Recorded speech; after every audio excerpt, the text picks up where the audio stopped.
Mr. Bosch, good afternoon. Good afternoon, Your Honor. May it please the Court, may I reserve 5 minutes for rebuttal? You may. Thank you. This Court should reverse the District Court because it misapplied the Court's decision in Bosch v. Ground Round. Bosch is a case that forbids the stacking of successive class actions after class certification is denied in a case as a means of trying to keep the statute of limitations told from running. In Sawyer v. Atlas, the Seventh Circuit described a uniform federal practice of anti-stacking rather than anti-tolling and discussed the Bosch case there. Here, plaintiffs did not stack this class action on top of a failed class action. Rather, they filed this on a timely basis using tolling from the Massachusetts state court case. And then the district court here was the first court to rule on class certification, and the judge certified a multi-state class of approximately 8,000 persons who had received these illegal fax advertisements. After that, the state court judge, knowing that the district court had already certified a class, denied certification of a Massachusetts residents class. So about 1,000 Massachusetts residents were in the class certified here. The judge in state court denies certification of that class, but they'd already been certified.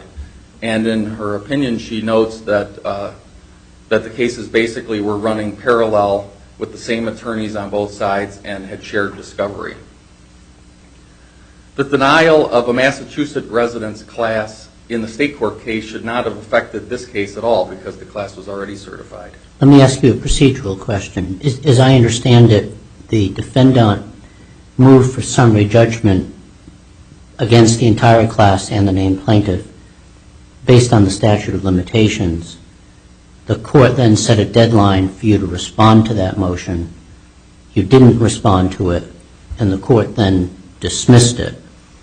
So you then filed a Rule 60B, I believe, yes, motion, in which you argued, as I understand it, that the court shouldn't have dismissed it as to the named plaintiff.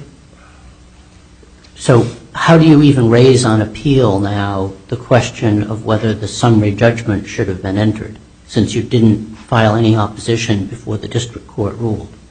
Yes, Your Honor. As we request in our brief, we're asking that this court not find a default or a waiver because the district court ruled on the merits of the argument, and we're asking for this court to do the same. The failure to file a brief was inadvertent, but the arguments are just of an interpretation of this court's opinion. All the facts and law were in front of the district court. We're not adding anything new that she didn't have. The judge let the defendants file a motion for summary judgment after the deadline, and then we blew the deadline to respond.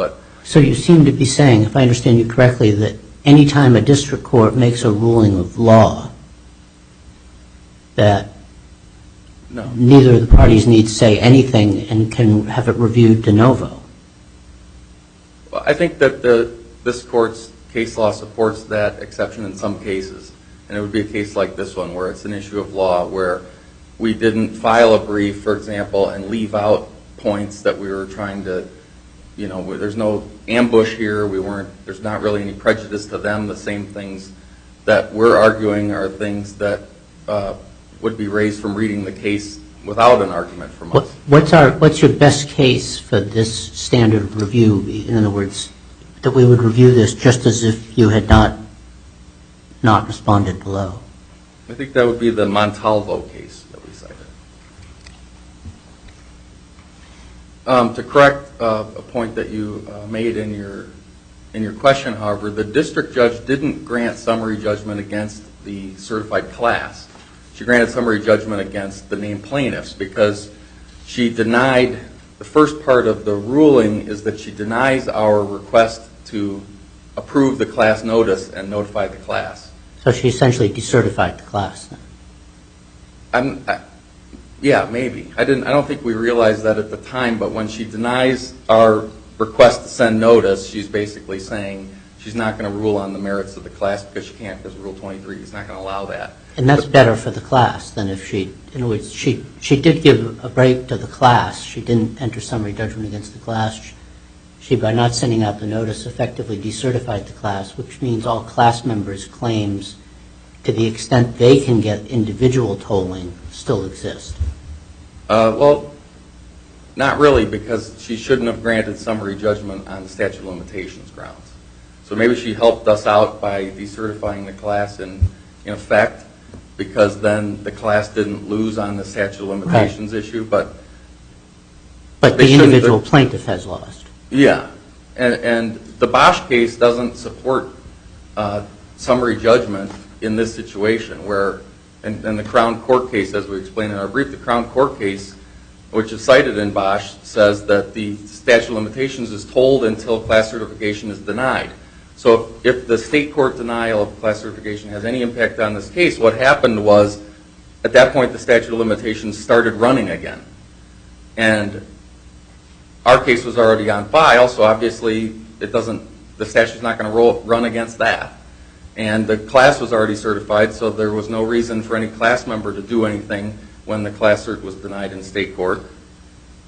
But what the judge here in the district court ruled is that the denial of class certification retroactively wiped out the statute of limitations, wiped out the tolling, bringing it all the way back to square one, and the claims are untimely.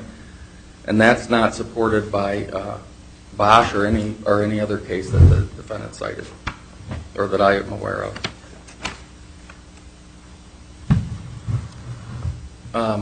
So if there aren't any other questions, I'd like to just reserve the rest of my time for rebuttal. Thank you. Thank you.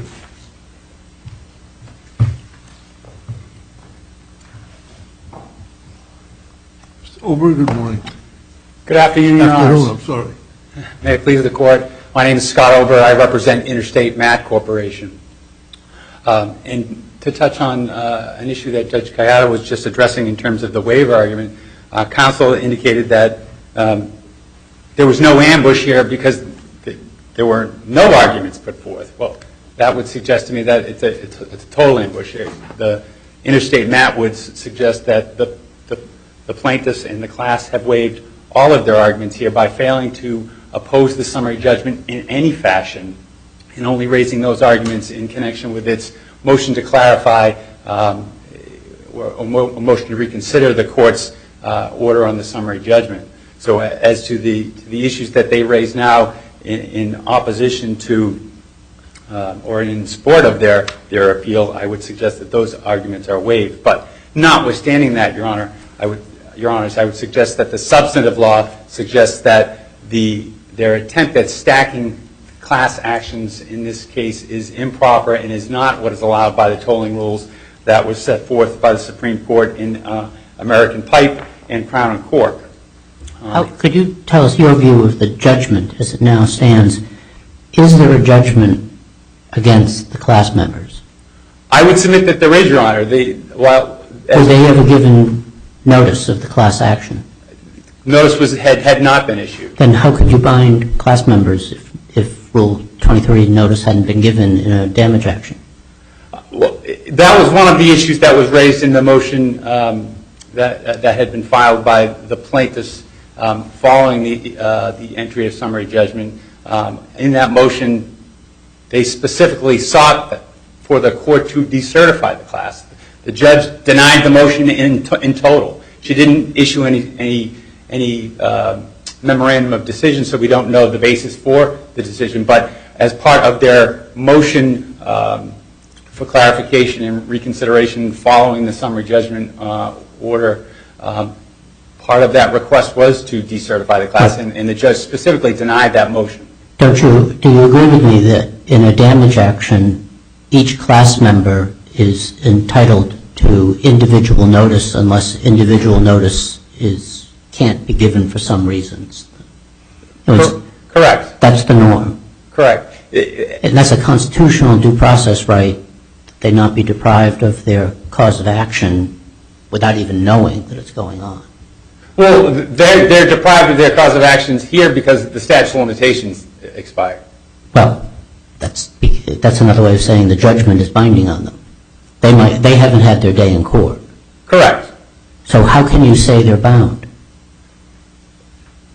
I guess I'm getting it. Isn't that plain error to bind the class? I had kind of read the brief as suggesting you would just, as plaintiff's counsel just indicated, that it was an effective decertification of the class because of the denial of the notice request.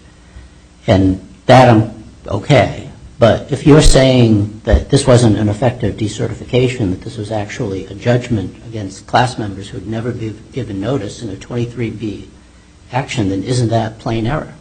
No, Your Honor. Well, I would submit that whether it's been decertified or not, I would suggest is unclear. But substantively, those claims of the class members in the federal action, as opposed to the state court action, this action, federal, those have all been, all those claims are barred by the statute of limitations because those claims aren't told.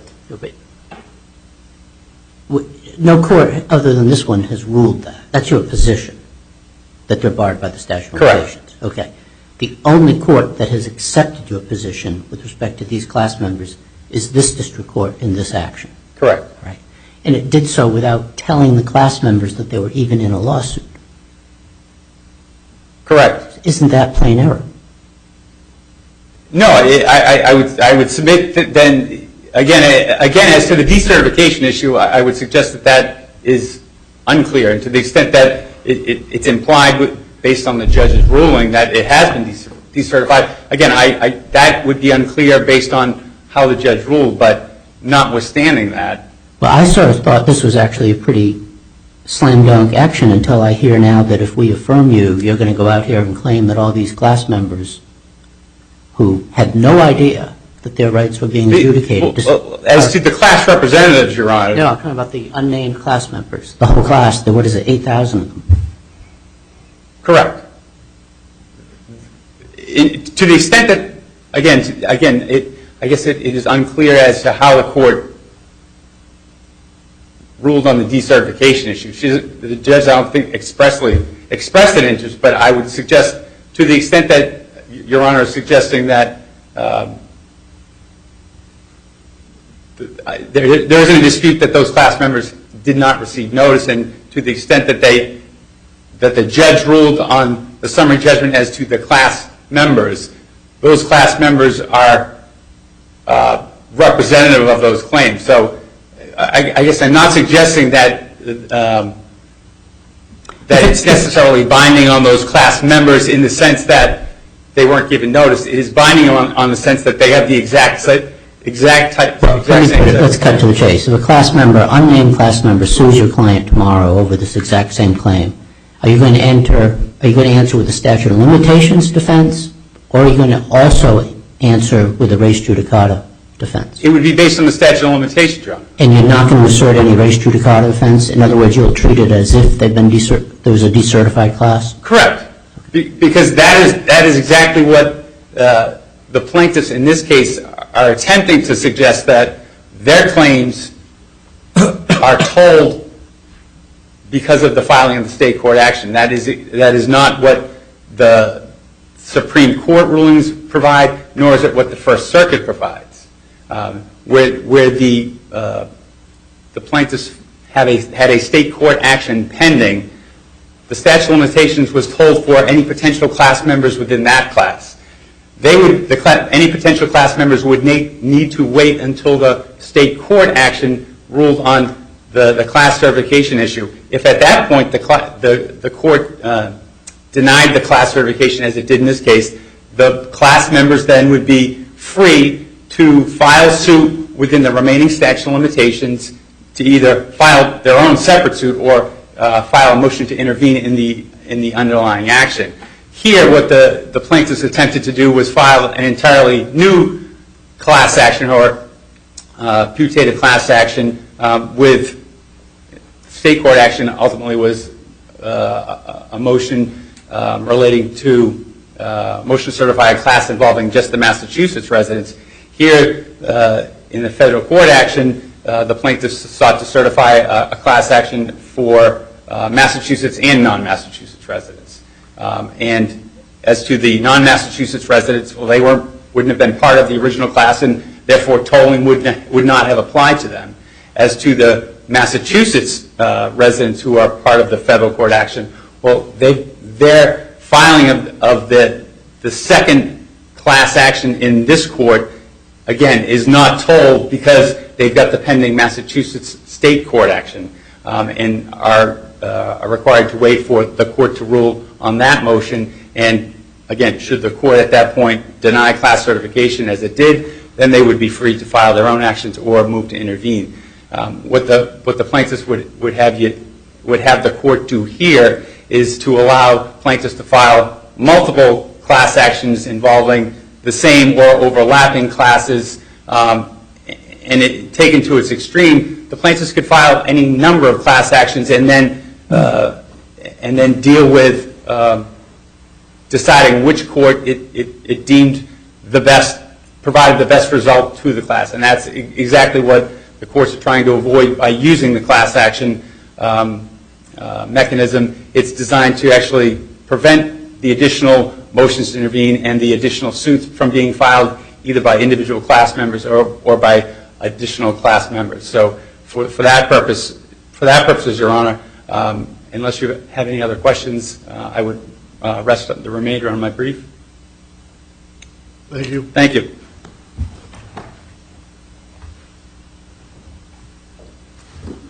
Just a couple of points in rebuttal. The first is that because the judge decertified the class without notice, that does basically wipe out everybody's claims because nobody filed any claims and now the statute has run. So if anybody filed a case, they would argue, obviously, they just said they would argue statute of limitations. But they faced that risk if the case just ended in ordinary course anyhow, or if it got decertified or whatever. The class, you mean? Yes. Yeah, but if the court had required us to notify the class that it was decertified, then people would have known, American Pipe says that even though not everybody's watching the court file, the presumption is that the public's entitled to rely on what's happening. And so the reason people don't run around filing duplicative cases is because there's one filed. And counsel, we're not here advocating for the ability to file 50 class actions that are the same thing and all over and try to find the best judge or whatever, but that's not what happened here. What happened is we filed a class action in Massachusetts State Court on behalf of all persons who received these illegal faxes. And the defendant knew who they sent the faxes to, but we didn't until during the case we learned that it included people outside Massachusetts. And Massachusetts state courts aren't allowed to certify classes that include people outside Massachusetts because their rules have been interpreted not to require or even allow opt-out notice, a notice with a right to opt out. So they exclude people from outside Massachusetts.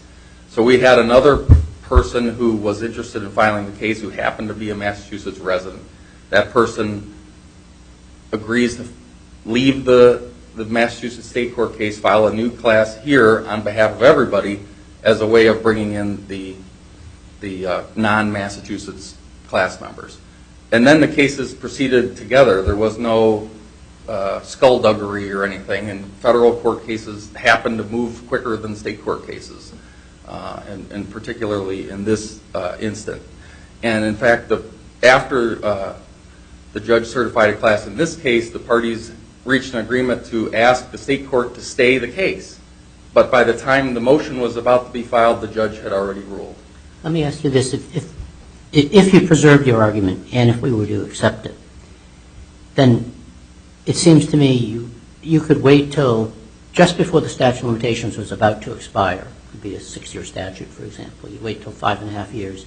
You'd file class action 1. That would go on for a year, maybe until you get close to a certification ruling. You could then, a year later, 7 years out from the event, file class action 2. And then 1 would drop by the wayside. You could just let it go, and 2 could go on for a year.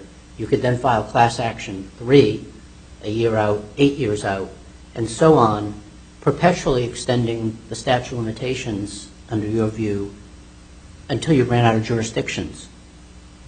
And I think that would be allowed. And the only people whose time would be wasted is the courts. That's whose time would be wasted. Right. And that's it. Not the parties, because the defendant's defending the same class the whole time. They're on notice. The whole reason for a statute of limitations, obviously, is to protect against memory fading and everything. The claims aren't stale against this defendant. They know what's going on. Well, what about repose?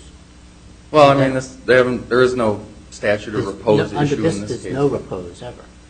Right. I mean, the way the Seventh Circuit explained this rule is that it's you get one ruling on class certification, and that's binding basically on everybody, whether it's collateral estoppel because of Sawyer or comedy because of the Smith versus Bayer case. But it's not unfair there's no real motivation. Why would I want to have 10 cases? I don't know of anybody who has done that. Why would I file a case and litigate it for a while and then say, okay, now let's go do that? There's nothing more fun about it. People don't do it because they're worried about the statute of limitations. Otherwise, if things look like they're going south for you in the first court, you hop into a second court. Statute of limitations prevents you from doing that forum shop.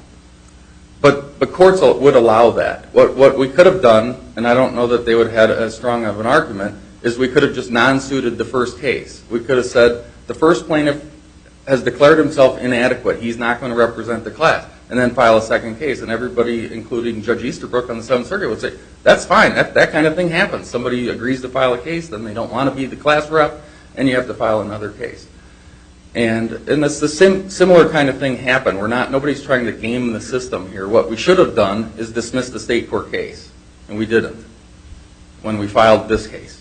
Or we should have moved to stay a lot quicker, whether or not the other side agreed, and we didn't. And then we should have filed our brief, and we didn't. But we are here today because of those things, but nevertheless, we're here asking for you to reverse the decision. So thank you. Thank you.